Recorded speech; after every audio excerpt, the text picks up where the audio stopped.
Welcome to our Cheating Tales channel. I hope you will enjoy your visit here. I never thought the woman I once loved would turn my life into a nightmare. But some people will do anything for money and control. I served my country for 15 years. I had been through war zones, seen things no one should see, and fought for freedom. But my biggest battle? A courtroom war against my own wife. It started when I returned home from my last deployment. Something felt off. Laura, my wife of 10 years, was distant. Cold. She barely looked at me. I tried to brush it off, thinking maybe she just needed time. Then one day, I came home early to surprise my kids. My key didn't work. Confused, I knocked. Laura opened the door, but the look in her eyes wasn't surprise. It was fear. "You're not supposed to be here," she said, voice shaking. "What?" "This is my home," I said, stepping forward. That's when two police officers grabbed me from behind and slammed me against the wall. "Sir, you need to leave the premises. Your wife has filed a restraining order against you." A restraining order? I had never laid a hand on Laura. Never. I was the one who left for war, the one who missed birthdays and holidays, the one who came home broken but still tried to be a good husband and father. Then it hit me. This wasn't just a misunderstanding. It was a setup. The next few weeks were hell. Laura's lawyer painted me as a violent veteran suffering from PTSD-fueled rage.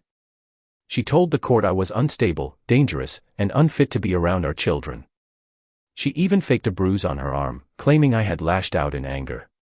Her lawyer submitted proof, an edited voicemail where I was yelling during a nightmare. They twisted it, making it sound like I was screaming at her. The judge listened. The judge nodded. And the judge gave her full custody. My world collapsed. But here's the thing about being a soldier, we don't surrender.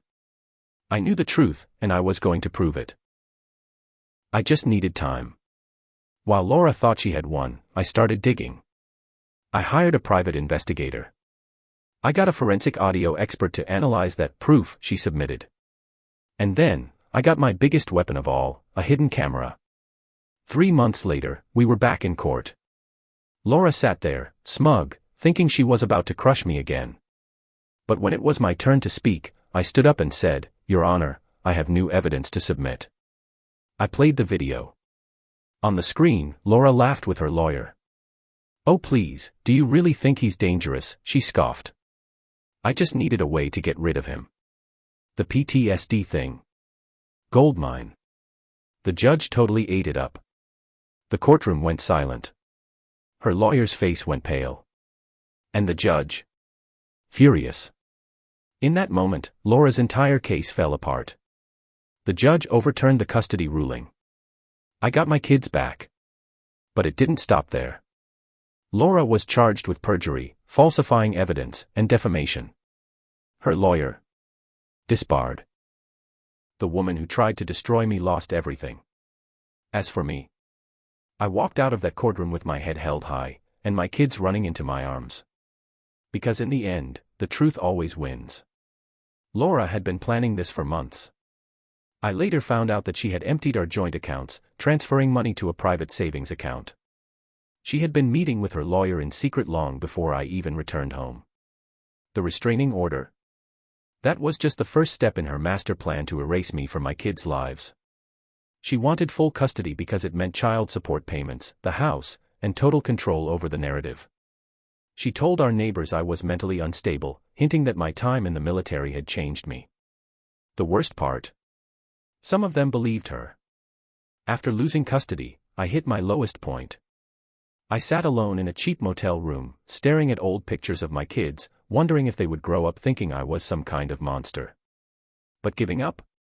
That wasn't an option. I started therapy. Not because I was dangerous, but because I needed to stay strong. I needed to fight smart, not angry.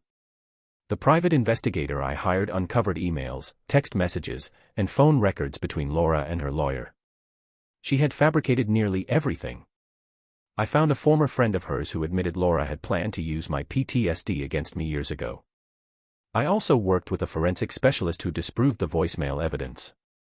He demonstrated in court how the recording had been edited, exposing the truth behind the lies. After the trial, Laura tried to backpedal. She begged for mercy, saying she didn't mean for it to go this far. But it was too late. The judge not only restored my custody rights but also gave me primary custody. Laura was ordered to undergo psychological evaluation before she could even get visitation rights. Her life spiraled from there. Without my financial support, she struggled to keep up her lifestyle. Friends who once sided with her now saw the truth. Her reputation destroyed. Winning the case was only the beginning. I had to rebuild my relationship with my kids, who had been manipulated by their mother. It wasn't easy, but over time, they saw the truth. And as for me, I became an advocate for veterans' rights, using my story to help others who had been falsely accused. Because if there's one thing I've learned, it's this: evil people can try to rewrite your story, but in the end, the truth always comes out. Thanks for watching. Please subscribe to our channel, like and share your thoughts in the comment.